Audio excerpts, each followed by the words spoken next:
I think, our lighthouse is it's iconic. If you look at the foundation of our community, we were, way generations back, we were a trading post for many Native American tribes.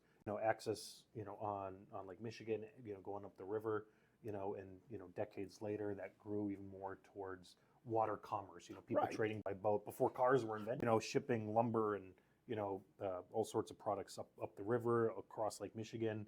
And that grew, again, with more industry, with coal and iron ore getting shipped around the area. So it's that iconic identity that really establishes and showcases our maritime history. That's how Sheboygan grew. That's how we were founded.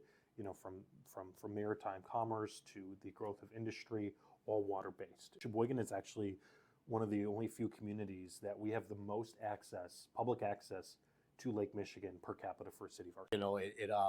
Like I mentioned before, a lot of the community support and help, and here's the light tower says, hey, we're here. Yeah, and I think it's one of those symbols, that kind of bring the community together, and I think that's why we want to preserve it as well. It also showcases kind of our resiliency in being a waterfront community, and people use it for their business logos, for civic groups, for Right. People know the red lighthouse. It's part of the identity, part of the culture, and you see it helps folks create their story Right. in the community, whether it's jumping off the lighthouse, taking a walk out there with family, just going fishing in the morning, whatever it is. Everyone's got their little iconic lighthouse story.